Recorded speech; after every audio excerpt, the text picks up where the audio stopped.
Hi, it's Richard Mellor here again with Facts for Working People. Haven't been on for a while, and I wanted to say a couple of things. I've been reading the paper about that Unilever, Kraft, Heinz have made made an offer to take over the Anglo-Dutch company Unilever. They're both big consumer businesses. Unilever is one of the biggest, second only, I think, to Nestle as one of the largest consumer industry businesses in the world. And so Kraft, Heinz, and 3G it is, which is a capital management company. Kraft Heinz is half owned by Warren Buffett, I believe. I know Warren Buffett's the top player in it. And the other guy is a Brazilian billionaire named, what's his name? Jorge Paulo Lemann. So they've made an offer, Kraft Heinz and 3G for Unilever. It was rebuffed. It's all big in the news, in the financial press and everything else. And so the funny thing is about Warren Buffett, he has this. I was talking to a guy one time down the pub, and we're talking about the rich, and what's going on and what happened. It was not long after the crash, and he had a good attitude toward most of the 1% or whatever you want to call them, the rich people, are super rich that are bleeding everybody. But he thought Buffett was a good guy, he was smart and principled and this, that and the other. And it's just fascinating that he has this grandfatherly image. This is what he's seen, the sage of Omaha, like he's some sort of spiritual leader. And you'll read often in the articles whenever they raise Buffett that he's a grandfatherly figure. Well, he's a nasty bastard. I mean, you can't accumulate 40, 50, 60 billion dollars and not be a ruthless son of a bitch. That's what he is. A ruthless, selfish, self-absorbed son of a bitch. But this is the image society portrays of him. And if you look, if you take 3G that he's in partnership with this Brazilian fella, it's notorious for just being an extremely aggressive business. And here's what he said of them when they bought out Kraft Heinz. He said that he tips his hat. They've come under a lot of criticism. This management style of theirs, see, especially from Europeans, where there's a little more focus on the long term, like the Unilever company, the long term, not immediate profits, but sustainability. Certain amount of they have to give a certain amount of attention to stability, jobs, and this, that, and the other. Not that they don't do the same thing. They're not quite as aggressive as this company. And Buffett said when they took over Kraft Heinz, he said, "I tip my hat to what the 3G people have done." And he said there were 13,000 jobs slashed in that deal. Buffett says there were considerably more people in the jobs than were needed. And 3G is said in the world of finance to practice extreme aggression with a smile. That aggression in that instance was the loss of 13,000 jobs. Buffett said there were too many jobs, they weren't needed. This from somebody who never works, has never worked probably, and never will. So he thought those jobs weren't needed. Of course, some workers will support that as long as it's not their job. Workers support layoffs as long as it's not their layoffs. So this is the individual we're talking about, the grandfather, little old sage of Omaha.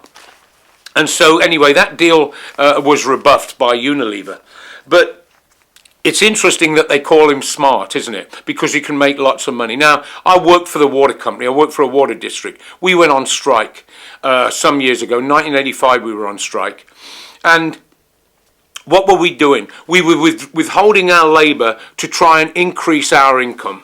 To increase it wasn't so much about wages, although that's always part of it, but in other words, to improve our material well-being. Buffett's material well-being is quite secure, but it's never enough as a capitalist, because you have to continually accumulate capital. But so we went on strike, right? And we had to be extremely careful to not disrupt the consumer as little as possible. But nevertheless, we were still called greedy. We were still lambasted in the press. When the BART workers went on strike here, they were called greedy and selfish, lazy. When the Patco workers went on strike, Reagan fired them all. I remember an interviewer in an airport saying to a customer, to a person flying somewhere, "What's it like to be held at ransom by the held hostage by the air traffic controllers?" So we're not smart when we do that. When we gang together and raise wages, we're not smart. We're greedy. We're all of these things. So I wanted to touch on that because I was thinking about this question of like fake news. You see, all the mass media, in a sense, is fake news, but it's wrong to call it fake news. It's propaganda. That's what the news is. It's propaganda. Everything has a point of view. Like the guy that posed that question to the air traffic to the passenger that was being his life was being disrupted by the strike, the air traffic controller strike. But that's the reason they phrased that question in that way. So the question for us is all of their news is propaganda. Trump is an exception in the sense that he's the same class as Buffett, but he's a crude, a degenerate, racist, misogynist, right-wing piece of crap is what he is. Why would he not be a bully? He's never worked, never had to get up and be regimented like most workers are. We have to get up, go to work, feed our families and this sort of thing. Trump was given money from the beginning. It's like my friend said about him. If he was given $40 million, he could fall over and make money. That's why Trump is so arrogant. But he's also a little unstable. But the thing is all news is propaganda. That's what Trump was doing in the most crude way. It was sickening for me to listen to him this morning talking about talking about the Jewish cemeteries. You know, there've been a lot of threats against the Jewish schools, JCCs, and against damage to a Jewish cemetery in Missouri, or Missouri, as my friend calls it, from Missouri, and I see that the Muslims have helped to raise money to help this cemetery. So Trump's now talking about it's terrible, anti-Semitism, racism is terrible, hatred is terrible, evil, he sounds like Bush now, evil is terrible, and he says, oh, we have such a long way to go to heal. Nevertheless, it's sickening to have to listen to you want to reach into that radio and grab that son of a bitch. His entire campaign was based on dividing the working class along racial, xenophobia, hatred of insulting disabled people, women. That's how he made his mark here, and know what his campaign was. It's sickening to listen to the guy. But so the question is, that's what news is, and that's why we have these views that we have. Some workers, I was reading the Wall Street Journal or the Financial Times the other day, of a county in I think it was Virginia or West Virginia. They were interviewing Trump supporters. Now, some of these guys had voted for Obama last time, but they were hoping that Trump would make... People do, there's those racist elements, ideological racists behind him, and that voted for him, but there's also those that are just desperate. Voted for Obama last time, I've talked about this before, got screwed by him, both parties screw us, and voted for Trump this time.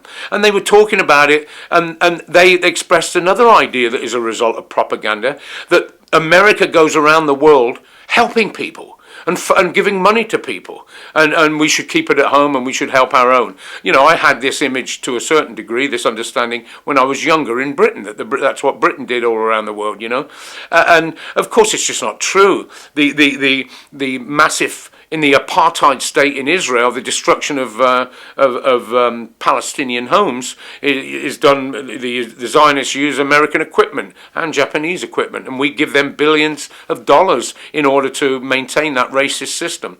The American capitalism doesn't, in most of its money abroad, is military is for world domination. It's not to feed people or to help people or anything. That capitalism doesn't do that. Not just us, but the Russians, the Chinese, all of them. There's some differences. We have the biggest stick over here. American imperialism is the most powerful and most ruthless of them at this point in time, and we're the most armed. But so all of that is just. I think we mustn't be misled by this issue of fake news, because it's propaganda. A lot of this is propaganda. We get it every day in our on the television news, and so I want to mention that thing. And just in relation to the offer for Unilever by Buffett and Co. There's a lot of a guy had a letter to the editor in the Financial Times today, and it was very interesting because the pound has sunk in relation to the dollar because of the Brexit thing. So British capitalism and also nationalists within Britain are worried that now people can come over just like you and me. If we go over there, my dollar buys more pounds. Well, British companies are coming cheaper now. They're cheaper. And that's probably what Buffett and company did, took advantage of, that's what smart is in the capitalist world, taking advantage of somebody's weakness and exploiting it.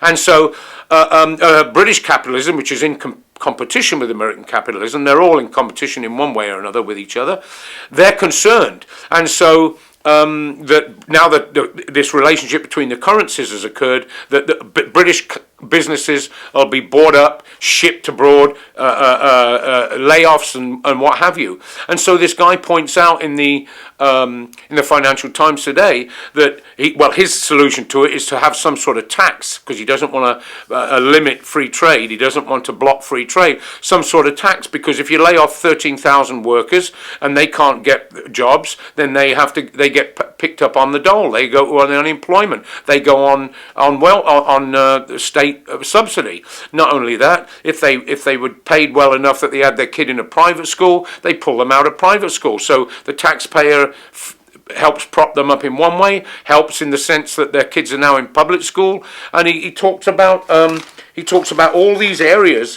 where the taxpayer, the UK taxpayer, bears the cost, not the overseas acquirer of the company. So he's putting out his suggestion, of course, is a tax. Our suggestion is the nationalisation of dominant industries and under workers' management and control. That's the only way, because if you take the industry that Buffett's involved in here, that he's just slashed 13,000 workers, the industry he's involved in, that's consumer production. Firstly, we get no say in what is produced. They produce a lot of junk, and secondly, we have no say in how it's produced or how it's distributed. That should not be a business. So anyway, I just wanted to touch base on a couple of those things to think about the question of the media in society and also news in society. And again, one of the main reasons that this occurs, and one of the main reasons that the American working class in particular has a very low level of class consciousness in a way, is because there is no alternative ideology out there at all to the ideology of capitalism as expressed through its two political parties. Even in the debates, they lock out every other party. We don't get to hear any view other than two capitalist politicians trying to decide how best to rule their system for the next 4 years. And so there's this gap, and that gap could be filled by the trade union leadership. They could put forward our own candidates. We could have our own party. They don't say a damn word. The building trades leaders are meeting with this degenerate, the predator-in-chief. They're praising him. The Teamster leaders praising him. The public sector unions in the main are just wishy-washy, as they always are, and hope that maybe a Democrat, now they're all supporting this guy Ellison, and so is Michael Moore. It's just a waste of time. The Democratic Party, Michael Moore said this morning, take over the Democratic Party. He was in the Huffington Huffington Post. I mean, this party is the former party of the slave owners in the United States. It's now one of the world's most dominant, one of the two most powerful capitalist parties in the world. It's taken us into God knows how many wars. It's dropped nuclear weapons on urban populations, the only party to. We can't take over the Democratic Party. It's their party. There may be a split from it sometime, but we can't take it over. It's not possible. And so, anyway, these were a few things I wanted to say. Get them off my chest, and so I'll talk to you again soon then. And remember, check out our blog. WeKnowWhat'sUp.blogspot.com. If you want to participate in our phone conferences, send us an email. It's up there, and we'll talk about that too. All right, thank you.